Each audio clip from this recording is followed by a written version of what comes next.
Hello, y'all. I'm Charles, a freshman studying environmental econ management in the College of Ag and Environmental Sciences.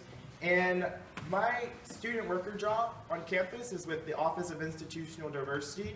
And I'm a very curious person, and I started asking, well, we're housed in the Holmes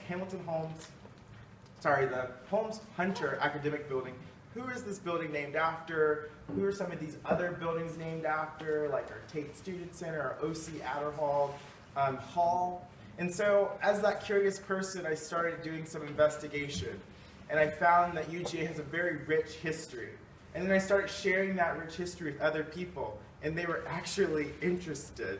I thought that I was a little odd for that person who, for fun, went to the Richard B. Russell Library to look at primary sources, but people really was interested in that conversation.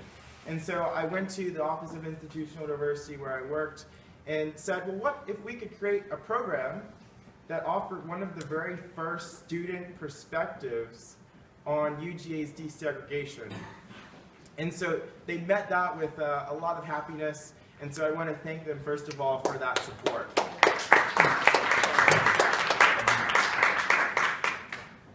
So what we're about to go through today is really quick what I found in some of my research about UGA's desegregation, things that I thought was really interesting that I wanted to share with you guys. We'll also hear an audio interview that's 10 minutes long from Miss Mary Frances Early, who is the first actual graduate of the university, as she was in the graduate program. And then you're going to hear me talk about Charlene Hunter and Hamilton Holmes, who they transferred to the university after a 2-year-long court battle, and they desegregated the university on Monday, January 9th, 1961. So that was 54 years ago.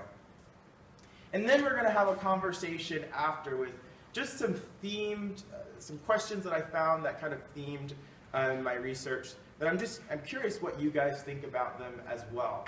And so around this time, and you wanted to register to vote. Can you answer some of those? The white sheet is actually the answers to some of them. So if you don't have one, I know I wanted folks to try to share to people who may not have one right next to them.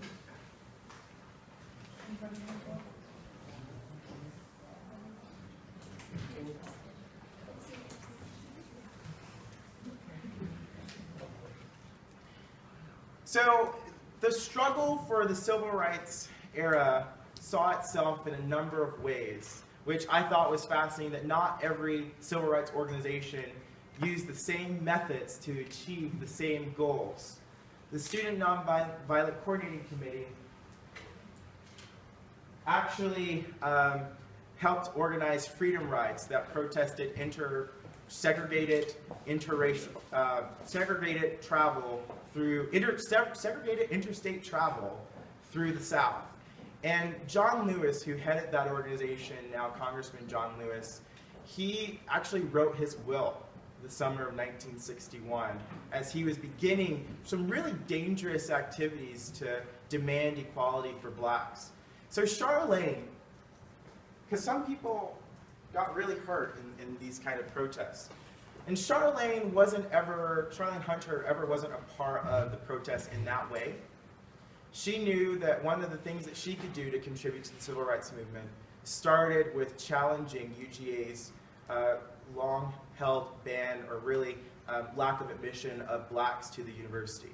So I think it's important to see that some people saw their fit in the civil rights movement in very different ways. Some people were willing to protest and put their lives on the line in a very direct way, and some were, I'm not trying to say that her contribution was any less valuable, but it was a very different kind of method to achieving the same goals. At the same time, Mary Frances Early said that this was one of her ways of contributing to the civil rights movement as well, because as a state employee, when she was an educator, she couldn't do those protests. So there was some of that was you weren't allowed to do those protests. So how were you going to contribute? And this was going to be her contribution to the civil rights movement. So in 1961, they had that support 2 years before that started this 2-year-long battle challenging what is known as the court case Holmes versus Danner. So Hamilton Holmes was the lead plaintiff. Danner was the registrar of the university. They had the support of Constance Baker Motley, who was the NAACP attorney on their Education Defense Fund, as well as two Atlanta attorneys, Donald Hollowell and Bertie Jordan. And Horace Ward also had his part in this as well. And Horace Ward was the first African American to challenge UGA's lack of admission of black students when he applied to the law school for admission in 1950. He lost that battle, but this was a battle he got to be a part of where he won. And Charlene Hunter and Hamilton Holmes were really the perfect students to apply to the University of Georgia. Hamilton was a star athlete. He was the valedictorian of his high school, Turner High School, which doesn't exist anymore, but that was in Sweet Auburn in Atlanta, where he also went to school with Charlene, who was the president of the National Honor Society, of student government, homecoming queen, third in her class, very successful students. So when they challenged with the court case, the judge actually had to review and say these students are actually eligible or they're worthy of admission to the University of Georgia, and that the sole reason why they weren't admitted was because of their race. And these are individuals, administrators, who got to be a part of this court case saying that they swore that race had nothing to do with their decision for these two candidates. Also interesting to know is Charlene was born in South Carolina. I'm from South Carolina. Her mother actually wanted a son. And if it was a son, his name would have been Charles. I don't know. I thought that was easy. And so Mary Frances Early would join them. And okay, what made me decide to come to UGA and join Charlene and Hamilton? The three of us were alums of Turner High School, though they were, of course, younger than me, and they came after me. I was in the first graduating class of Turner, and I was valedictorian in my class, and Hamilton was also valedictorian. I went back to Turner to do my student teaching, which is rather unusual because they usually don't send you back to where you've gone. But I did, and at that time I met Charlene. She was the editor of the Green Light, which was a high school newspaper, and she wanted to interview me about my writing the school song because I had written the school song. I was there only 2 years, but when they built it, they transferred some people to Turner, and I was one of those who was transferred. But they didn't transfer any seniors; they transferred juniors. So we were seniors twice in 11th grade and 12th. But at any rate, I spoke with her and told her about writing the school song, and I was very impressed with her. Hamilton, while I was student teaching, I found was a top student, and he was also a very valued member of the football team at Turner. And so I knew them. And when I saw I guess it was a televised account of the riot on January the 11th, and saw them being ushered back to Atlanta, supposedly for their own safety, I was just infuriated. I thought that the university, because I had followed all of the court cases and things, and when they finally were admitted, I was so happy, and I thought, this is the way it should be. But at that time, I didn't want to attend the University of Georgia. I was at the University of Michigan and was very happy there doing my graduate study. But when I saw the picture of them being suspended from campus and sent back to Atlanta, I was so infuriated. I was living with my mother at the time, and I told her, I'm going to go to University of Georgia. I'm going to transfer from University of Michigan to University of Georgia because they need help. I said, I'm a graduate student, and they're undergraduates, and somebody needs to open the doors of the graduate school also. I applied 3 days after the riot, and at first, I got the application back very quickly from UGA. And when I had my transcript sent, they realized that I was black. And that's when all of it began, because they did a lot of things trying to keep me out. They didn't want another black. They had two, and they didn't want another one, even though it was a graduate student. And they did, what do you call it, investigative report, which was 11 pages. And it's in the Russell Library, but it asked if I had had illegitimate child, and if I had had a venereal disease, if I had shoplifted, just all those crazy things that were very insulting. But they decided that they had to admit me, and so they did. But it took 5 months, and of course I was going to go in the summer anyway because I was teaching. I couldn't go during the, well, I did eventually, but I couldn't go during the school year because I had a job. But when I went, Charlene and Hamilton, that was the summer of 1961, Charlene and Hamilton had gone home for the summer, and I think Charlene was working at the Louisville Times, and Hamilton was a lifeguard here in Atlanta. And I was a lone black student on campus, and I got the same kind of treatment they did. It was not pleasant, but there were many, many things that happened. I remember one thing in particular that I'll share with you, and it was the GRE exam, which they required at UGA of all graduate students. And in their trying to find out about my personal life, they didn't find out that I had not taken it because it was not required at the University of Michigan. So I went to the Ag Auditorium to take this exam. And I sat down on a row. I didn't sit close to anyone, but when I sat down, everybody on the row got up and moved. And somehow psychologically that just kind of destroyed me. But I persevered and did okay on the exam because they would have put me out if I hadn't. But anyway, things happened all during the summer, and I did quite well because there was nothing else to do. You know, Athens was not the Athens of today. There weren't very many places where blacks could go. And so I stayed in the same room where Charlene had been housed before when they did riot. And I just studied and did well. Well, when I came home, I decided that I was going to take a leave of absence from a teaching job and go back the spring quarter, because there were quarters there, not semesters. And then I would go through the summer quarters, and because there were 2 summer quarters, it was a long quarter and then a short quarter, 4 weeks and 6 weeks. At any rate, that's how I finished before them, because I had credits from the University of Michigan, which the registrar, Walter and Danner, told me they did not have to accept. And I thought, you're not going to accept credits from the University of Michigan? And it's one of the top 10 universities. But anyway, they did accept some of my credits. And so I wrote my thesis and during the summer, and I graduated in August of 62. How was it like? And that was when I roomed with Charlene during the spring of 62 and the summer of 62.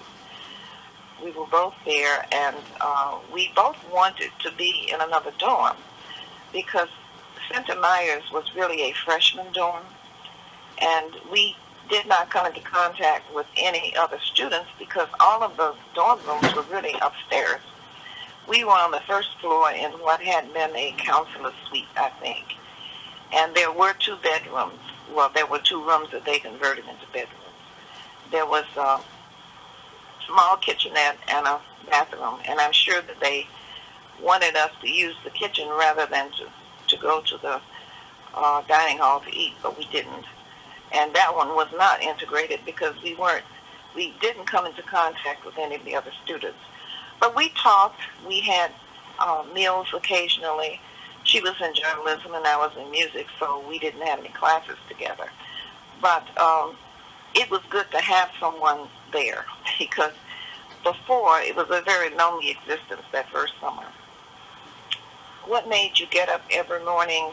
The fact that I never thought, I wasn't trying to be the first graduate. I was merely trying to help bring about more equity in terms of civil rights, human rights. As a citizen of Georgia and paying taxes, I felt that I had the right to attend UGA. But getting up each morning was a challenge because one never knew what might happen during the day. It was, sometimes you would find your car vandalized. Other times, people would throw lemons at you in the dining hall. There were just a series of things that made you feel, well, I've got to do this. But the one thing that helped me, Charles, was the fact that when I was able to go home on the weekends, I don't know how many weekends you go home, but I tried to go home as often as possible so I'd have somebody to talk with, number one. But secondly, I went to Dr. King's church. Martin Luther King Jr. had been in Atlanta just a short time then, and he was preaching on alternate Sundays with his father, who was the senior minister. And I wanted to hear more about his nonviolent philosophy, and just to hear him speak was an inspiration because it gave me enough, I guess, courage to live through the rest of the week. So I have always admired him, but he really was an icon in my life at that time and even afterwards. When I graduated, he sent me a letter, which I'm very proud of, and he said that he almost considered me a member of his church rather than a visitor, and that he was congratulating me because I had helped to bring Georgia closer to the American dream. And when I think about his dream speech, I think about that letter because he always had that vision, and that to me is what took us through, all of us. Because we weren't trying to be heroes or anything, we were just trying to. The interview was much longer than that, but I wanted to share that snippet with you. So, as she said, Mary Frances Early, when she was a year older than Charlene and Hamilton, and she saw what was going on. It took her 5 days to get accepted to the University of Michigan, 5 months to be accepted to the University of Georgia through that whole process. But she wanted to come and help support her friends, Charlene and Hamilton. A couple of things about this that interests me is that as I was doing this research, I found that this really wasn't that long ago. We can still talk to people like Mary Frances Early, who's like 78 years old. Or my own grandmother, for that fact, is 73 years old. So it really wasn't that long ago. And some of that living history is with us. Reverend Killian. If you want to stand, Reverend Killian. Reverend Killian was actually a part of this movement as well when Hamilton Holmes came out. When the university said there was no housing for Hamilton Holmes, Reverend Killian helped find that housing, and he was the guest of Reverend Killian. You call him Hamp, right? Or Ham? Hamp. Hamp or Ham. I've heard he has so many nicknames. But he's not with us anymore. Charlene is. Another thing that Mary Frances Early said was there wasn't a lot of places for blacks. Well, Reverend Killian owned a restaurant, and that was a place for blacks to go. So that was another one of his contributions to this movement as well. So the story with Hamilton about why he couldn't find housing, but that would have hindered him from coming to the university if he wasn't able to find housing. So that was an important role that Reverend Killian played. But that also is a symbol of that they weren't met with hospitality when they got here. 2, 4, 6, 8, we don't want to integrate. That's what was chanted at the Arch when the two students arrived on campus. And so it was very intentional that Hamilton and Charlene would apply together. They would go through this 2-year-long court case together for admission to the University of Georgia. They would register for classes together because they needed each other. They really did. They needed that support. And Miss Mary Frances Early also talked about how she saw on television the riots that were going on January 11th, 1963. And those riots, the story behind that is in Center Myers, not really the Myers that we know today, but it was an all-girls dorm. And Charlene had a room on the first floor, and a rumor went around, or the message went around to everyone but Charlene, that at a certain hour, everyone is to turn their lights off in the dorm. And then everyone on the outside of the dorm would be able to see where Charlene is, because her lights would have still been on. So it was a success in that sense. And the mob formed outside of Myers, and the Athens police had to come in with tear gas to disperse the group. And Dean of Men, he was the last person to be Dean of Men. You now just have a Dean of Students. Dean of Men, because we had a Dean of Men, a Dean of Women, and a Dean of Students in 1963. But Dean of Men, William B. Tate, he came through the audience. He's known for asking for people to show their IDs, because he was that kind of dean that he knew everyone's parents. And so that helped disperse the group as well. But the Dean of Students, Joseph Williams, at that time, had temporarily suspended the students after that incident, saying that for the safety of UGA's 7,000 students at that time, that they had to be suspended, because they were a threat to the safety of everyone else after that riot. So that's the going home. But they, staff here, 400 faculty and staff signed a resolution that tried to bring them back to campus in support. So that was a very positive effort. Also, the court ruled again, and they had to come back again to the university. So although the administration tried to delay UGA's desegregation, the court support, even there was faculty and staff support as well.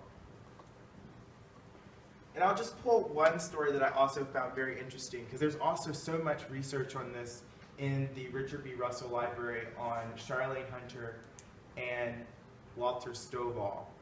So not only are we talking about just having the same educational opportunities, blacks and whites at UGA, but UGA also became this topic of interracial marriage, because Charlene met her first love here at UGA. They both were studying journalism, and in the fall of 1962, the fall of 1962, they met in a coffee shop. They secretly married in March of 1963. And then they graduated together in June of 1963, and then told everyone afterwards that they were going to have a baby that was going to be born in December of 1963. Now that was a really short time period to get married, to meet, get married, and we're going to move to New York City, and we're going to have a baby. So instead of me telling you the story of how people were supportive of that or how they were against it, I have some of these primary resources that I'm going to have circulating around the room. I'll start with, and you guys, if you stayed after, you could also find one of these, I suppose, as well. But as we're having our discussion, if you want to just look at these and make sure that it keeps passing around, that would be awesome. But if you ever wanted to wonder why Walter Stovall, what was different about his ideology that he would want to marry a black woman, he explains it to his sister, Lynn Stovall, in this letter. Their in-laws did not talk to them, the Stovalls, Mr. and Mrs. Stovall, very much, but Charlene was very committed to letting them know how the baby was doing, how things were going.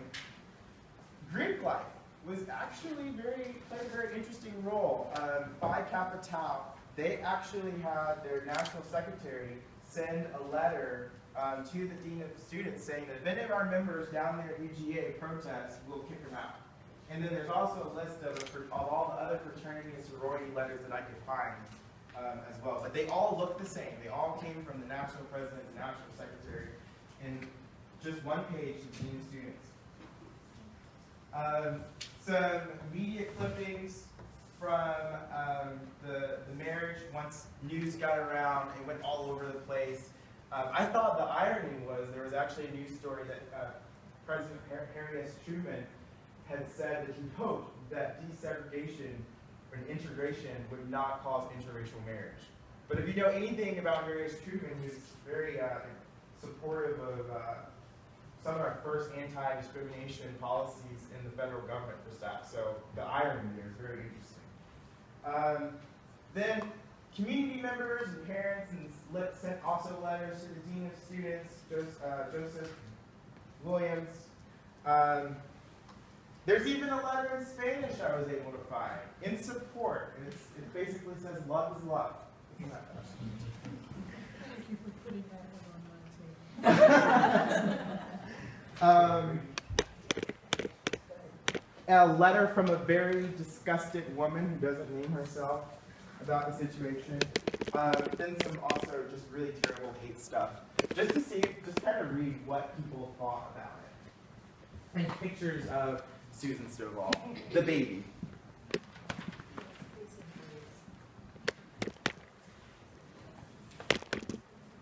So again, these questions are themes that come from my research, and I'm curious to hear what you guys think about them. First of all, does anyone have any questions about UGA's desegregation? Any of that story? Hilda? Well, I had the privilege of hearing Reverend Killian You want to? I had the privilege of hearing Reverend Killian describe his role in relationship to him on the MLK Day. And I wonder if we could ask him to tell us a little bit more about that story. Ms. Kurtz asked, could you tell us a little bit more about the story of housing Hamilton homes? Well, I had no intent to take care of him, but he came to our house to eat, and my brother and his father finished Morehouse together. And we were just feeding him. And when it became time for him to integrate the university, the people that were going to keep him got cold feet. They said it was too dangerous, and they wouldn't do it. So they called all over town, and then they called me and asked my mother. So my mother came to me and said, Hampton needs a place to stay. Will you keep it? And then I knew why the Lord had sent me back from California. And I said, well, I went to Korea. I went over there and shot up a bunch of folks. What difference do it make where you shoot them at? I mean, let's be real, you know. Because I thought that could have been what was going to transpire. So when Hamp came, he came to our house. The Klan was up in front of the varsity. But I gave him the word, if you come to my house to do whatever it is y'all want to do, tomorrow morning, all they got to do is turn y'all over. Might have to turn me over too. But I'm not going to take no junk. So that's when they went to the University of Georgia and did all of that mess over there at Son of Mike. Might as well tell the story like it was. It was not easy. It was dangerous.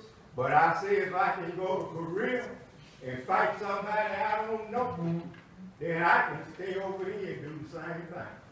I would rather not do it. But equal rights, the Constitution says all men are created equal with certain inalienable rights, life, liberty, and the pursuit of happiness. That means everybody in here got the same right. You can do whatever you need to do. And once y'all wake up and learn that that's what needs to be done, we won't have near as much trouble as we had. When I was a policeman in Athens, Georgia, we had 5 people in jail in a week. Now they done built a tower out there with 1,500 colored folks. Y'all need to wake up. And I don't care who don't like it.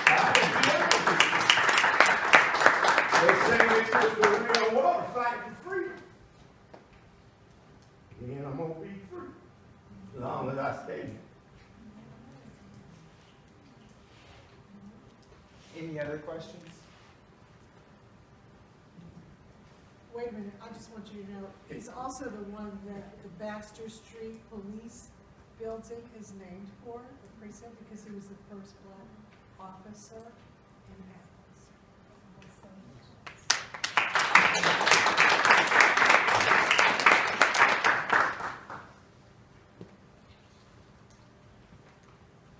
Does anyone want to try to answer this question? What? What role does racism serve? Well, let me say this.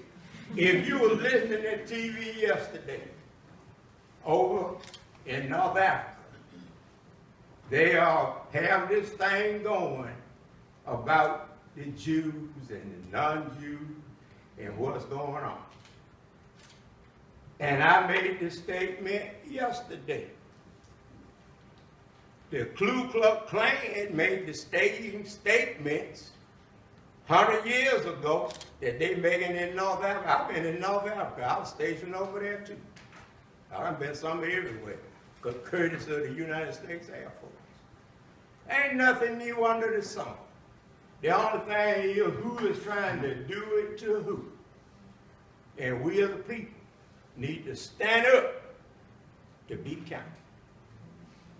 They mad with the president now because of what he had to say. I listened to him speak yesterday. As far as I'm concerned, he dead on the money. But you got people in the White House ain't never been to no war to fight nobody.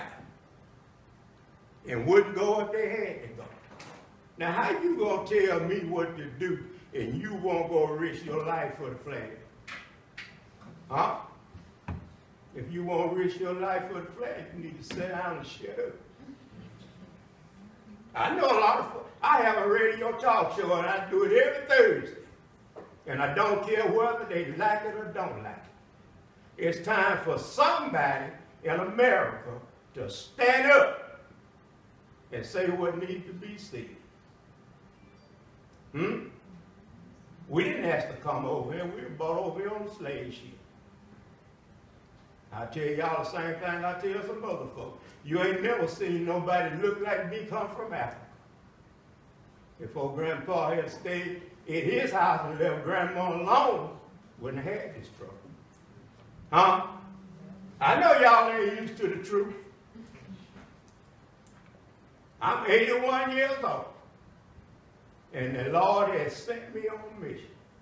And I'm going to do what he has asked me to do. I went on the police force. I killed him, reintegrated the post office. I was out in California minding my own business till he sent me back. Now y'all punned on that. Y'all going to see me get an education. Get one.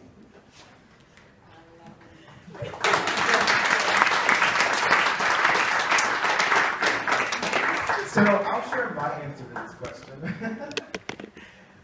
So in my research, it's interesting to see that some of the people who were racist in the 50s and the 60s weren't racist as overtly in the 70s and the 80s and the 90s, even though they were still alive. So one of those people, as we're just talking about names, when you fly through Hartsfield-Jackson Airport, do you ever wonder who was Hartsfield?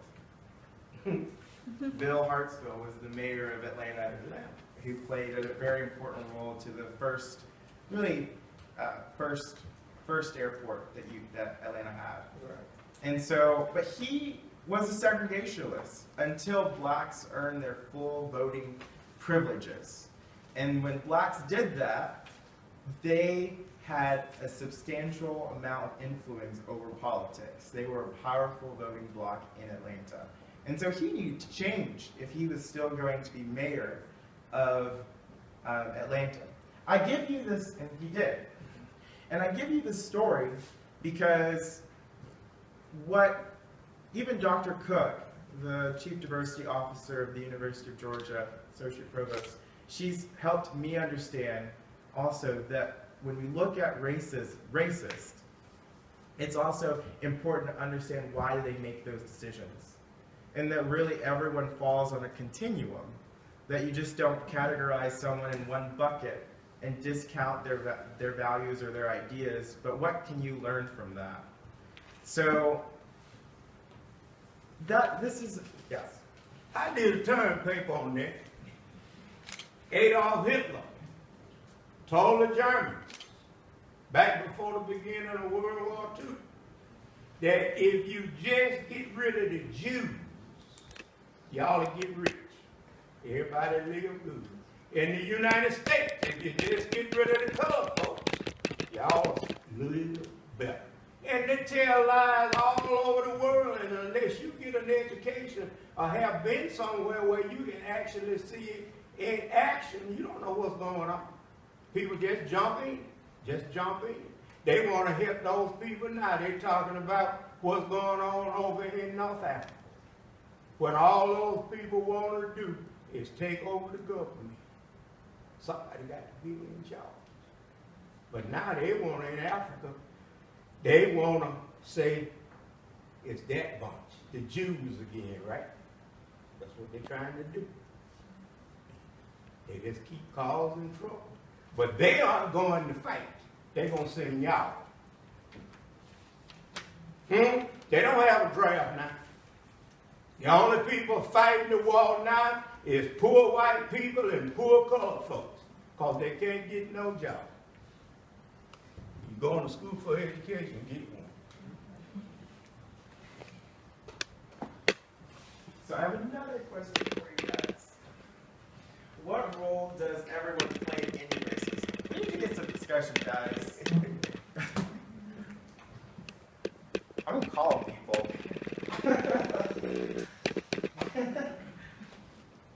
Well, y'all came for a reason. Yeah, I'd like why to did see you guys something. go? You need to participate. Sam loves to talk.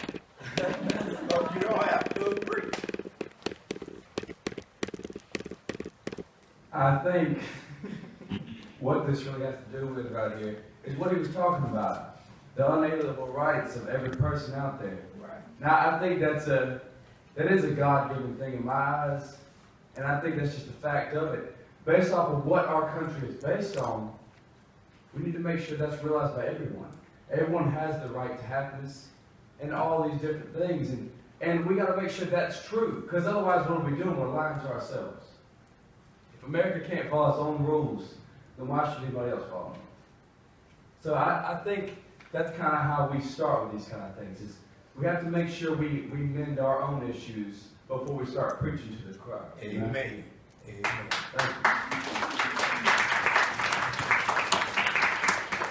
Maybe someone has an experience against maybe that helps answer this question, or a question. Any kind of discussion is great. I think there is the minority and there is the majority. And I think the minority's role is kind of bring forth the issues, bring attention to it, but also I think it takes the majority to kind of also show empathy and co-sign those issues. Sometimes, a lot of times I've found that as a black student or as a black person just in general, if I bring forth some of the issues that I deal with, a lot of times it's just me complaining or me just, harping on old issues that apparently, 50 years after don't exist anymore.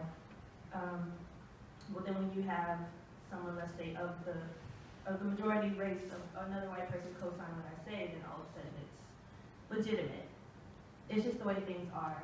I think, so yeah, I think that's kind of what our roles are. Thank you. What's important to understand about that, as well as when people try to rush a premature post-racial America, is that if you think about it, African Americans have been enslaved longer than we've had freedom. And when you think about freedom starting when Jim Crow ended, that's not very long ago. Do you want to share some of your experiences? No. I want the students to talk. This is so your fight. And I want you to think of it that way, because I won't be here that much longer. Isn't that a sad thought? Hello, my students. I say yay. But it really is for the rest of you, and all of you have thoughts about that. I think the biggest role that isn't played up enough is like the passive person, like, I'm not racist, so I don't care, or I'm not being, like, racism isn't affecting me. And like those people are the ones that need to be like speaking up, like, okay, well, I can't understand what you're going through, even if I'm not going through it myself. And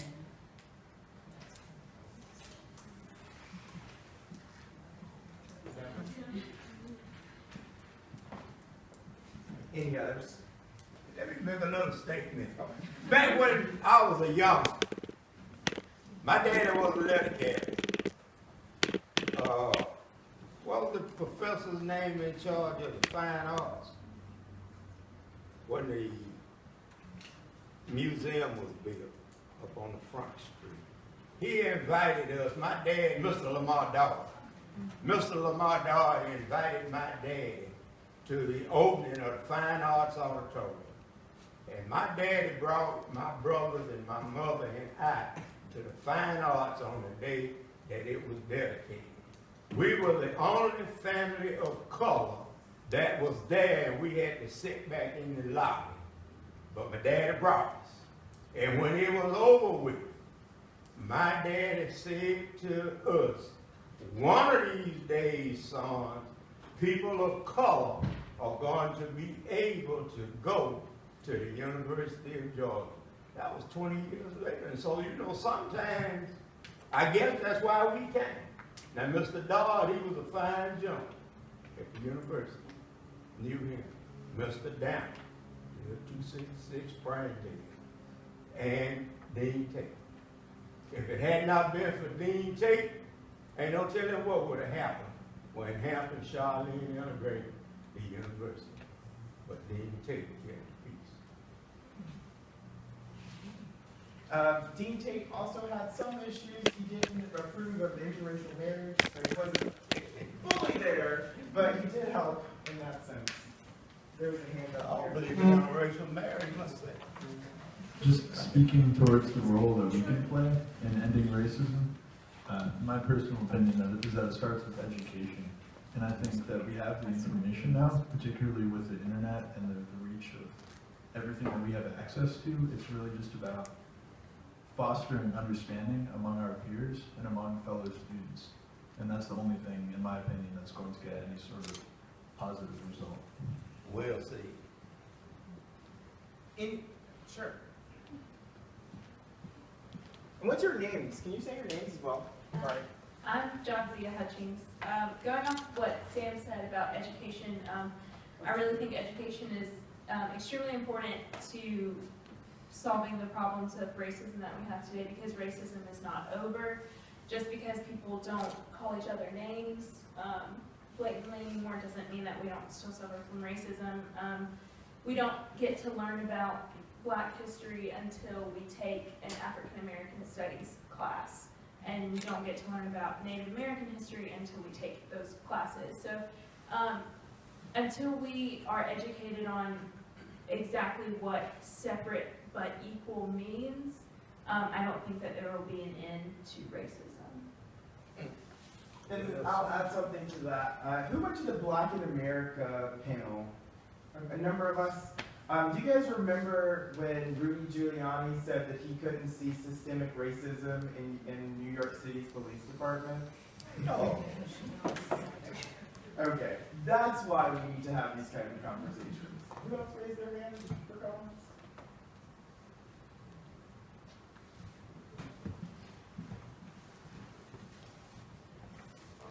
My name is Claire Coonan. I'm not a student. I work in the University of Georgia's Office of Service Learning. And I think, obviously, that education piece is so important, but within that context, just the uncomfortable conversations. I mean, being willing to put yourself in a conversation where you might have to say something that's vulnerable, or that someone might have a knee-jerk reaction to. And I really appreciate the honesty that's been shared at this particular event. And I'm excited because I'll just make a little pitch for something we're doing at the Office of Service Learning. There is a program that started called Experience UGA, and we bring every Clark County School District student onto UGA's campus for an annual field trip experience. And we're actually having an 11th grade trip focused on civil rights and human rights. And I might talk to you about that after, because I think this would be a wonderful thing to have at that particular trip. But I'm just grateful when there are conversations like this being started, and it's helpful to listen and to share these important ideas. So thank you.